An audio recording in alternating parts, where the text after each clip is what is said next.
ini kami dari Batam Channel. Ini kami minta tanggapan ketua ini terkait kasus Andreas Rio Siciono yang menurut ketua sudah 3 tahun dilaporkan sampai sekarang belum tuntas proses hukumnya. Gimana ketua? Ya, jadi itulah sering saya sudah ngomong sebelumnya kepada teman-teman media, beberapa media sebelum pertemuan hari ini, bahwa itu tadi kasus ini si teman kita ini Andreas Rio Siciono ini dan saya sejak tanggal 15 Juli 2019 itu dituduh oleh direktur perusahaan PT Indotirta Suaka bahwa klien saya ini membuang pakan ternak pada tanggal 15 Juli 2019. Nah, seiring berjalannya waktu dengan dituduhkan klien saya ini membuang pakan ternak, sehingga tentu tidak diberikan hak oleh pihak perusahaan karena dianggap melanggar pasal 158. Ya, dianggap melanggar pasal 158 nomor 1 huruf G Undang-Undang nomor 13 tahun 2003, pelanggaran berat. Jadi karena divonis seperti itu, mestinya klien saya dapat hak, tidak menjadi dapat hak, aneh. Jadi kami kalau secara perdata sudah melalui proses, melalui bipartit, melalui juga mediasi ke Dinas Tenaga Kerja, melalui Pengadilan Hubungan Industrial, bahkan kasasi. Tapi ya saya maksudnya di sisi perdatanya saya menghormati apa yang menjadi putusan majelis hakim. Itu kalau misalnya langkah-langkah, kami masih punya satu langkah, kalau misalnya ini silahkan, kalau misalnya dibawa ke peninjauan kembali masih ada satu langkah. Nah, kalau tidak terima dengan putusan Mahkamah Konstitusi dengan putusan Mahkamah Agung, berarti bisa saja melalui upaya peninjauan kembali. Dan jadi soal di pasal 158 itu adalah bahwa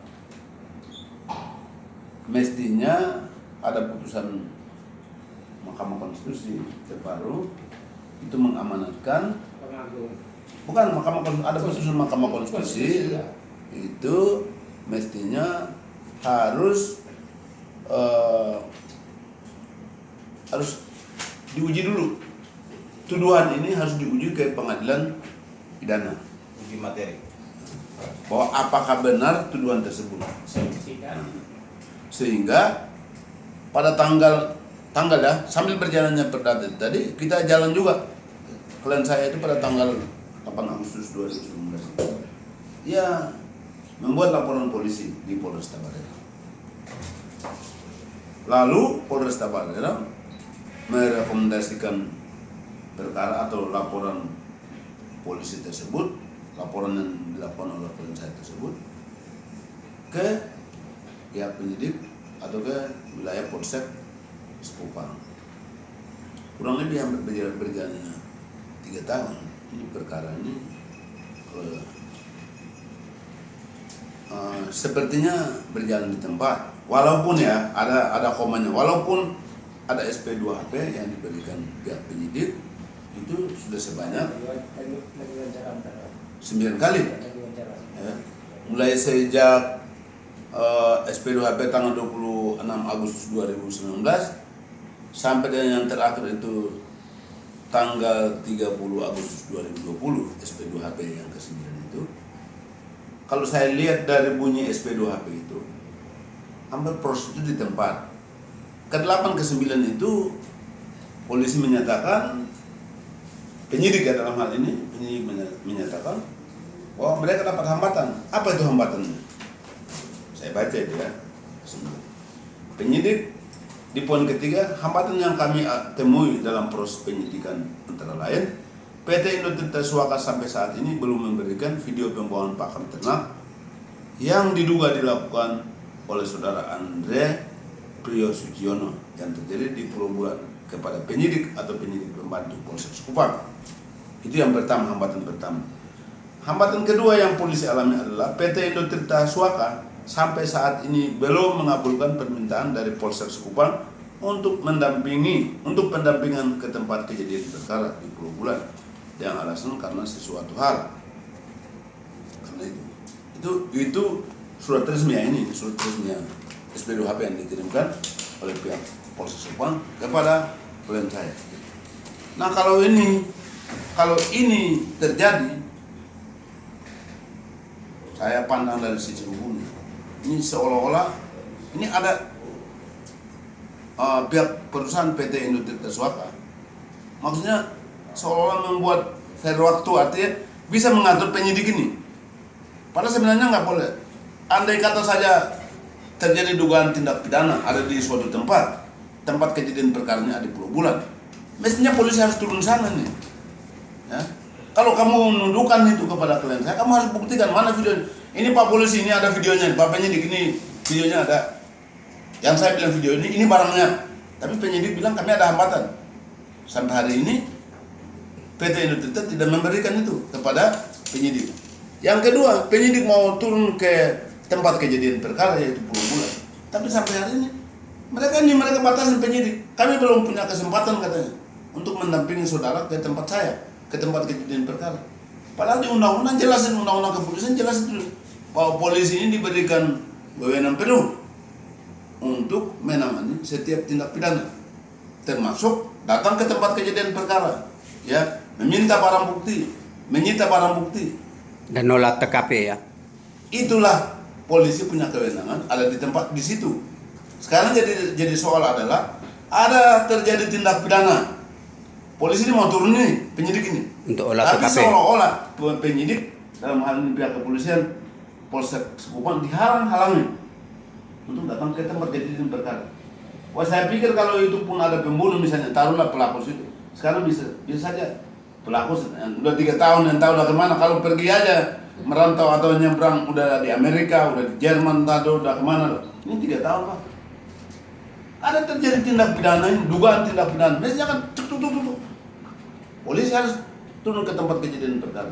Berarti menurut ketua ada unsur-unsur tembang pilih dalam penegakan hukum. Saya tidak bicara tebang pilih, tapi yang saya maksudkan ini Ada kesenjangan hukum di sini. Ini ada apa kira-kira? Ini pasti ada sesuatu. Ini ada apa? Ya?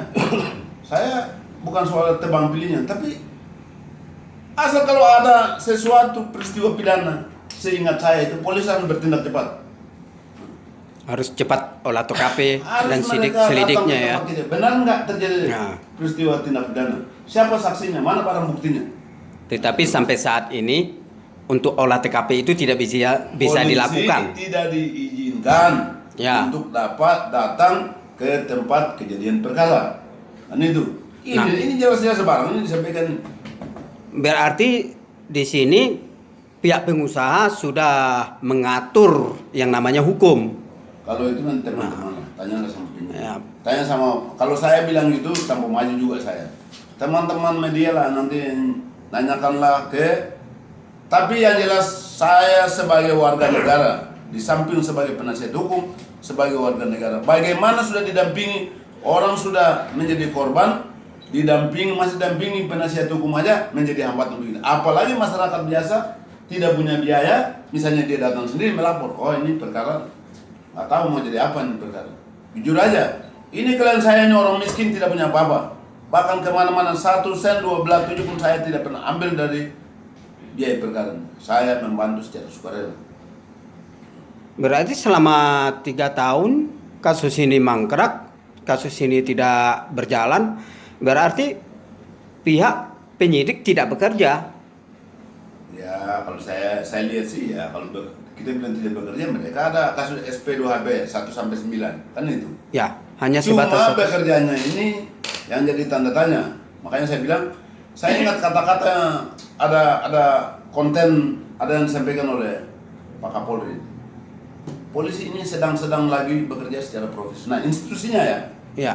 Ya, pesan Pak Kapolri itu menyampaikan, saya lihat videonya itu bahwa polisi, institusi kepolisian ini sedang lagi giat-giatnya untuk membantu masyarakat, Presisi. termasuk penegakan hukum. Karena itu mulai bersih-bersih nih pihak ini, Kapolri menyampaikan bersih-bersih dalam hal ini, kalau misalnya ada ekor nggak betul harus dibersihkan. Tapi saya lihat pernyataan terakhir saya luar biasa dari Pak Kapolri. Pak Kapolri bilang apa? Kalau ekor juga kalian tidak bersihkan, kepalanya saya potong karena ikan itu busuk dari kepala. Itu yang sampai hari ini saya masih punya optimis.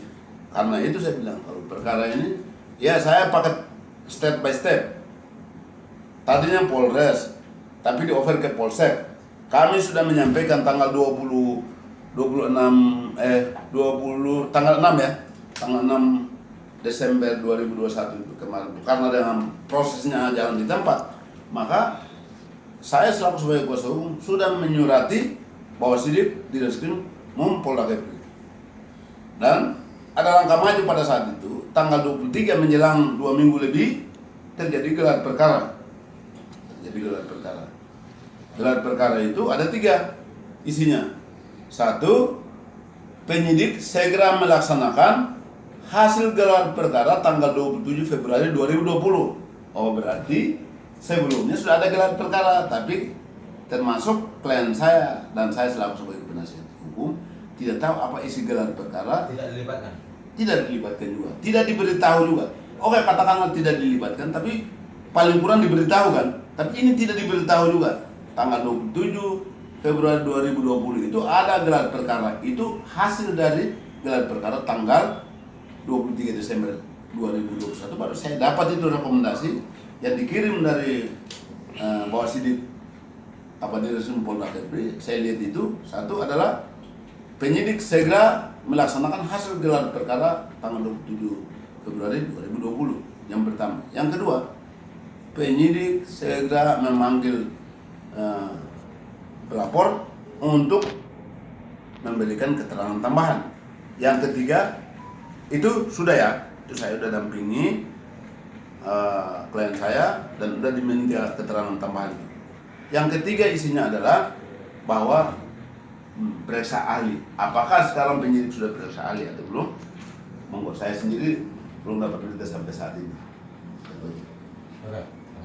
Langkah-langkah hukum apa saja yang akan dilakukan atau ya ini sama kuasa hukum ketua. Ya, ini kan udah langkah-langkah yang sudah kami lakukan itu adalah menyurati ke Bawasidik Polda Kepri, dan itu tembusannya itu kami sampaikan kepada Kapolda Kepri. Ada tembusannya itu, kami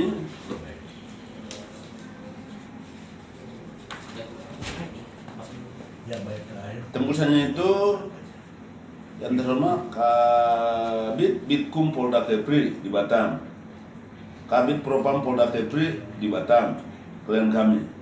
Ya, jadi itu langkah yang berikut adalah mungkin rencana kami kalau ini juga tidak jalan, bersurat kepada Pak Kapolda. Kami sampaikan, Pak Kapolda, ini masih ada hukum di Kepri ini, di Batam khususnya, atau memang sudah nggak ada ya? Ya, mau tak mau ini langkah-langkah yang kami juga masih harus melalui langkah-langkah ini.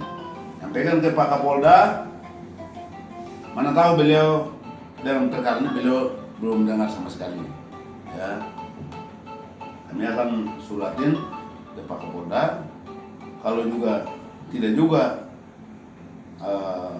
ada penanganan secara serius atau kira-kira kurang menguntungkan bagi pihak pelapor, tentukan masih ada langkah berikut adalah segera kami sampaikan kepada Kapolri. Itu aja sih.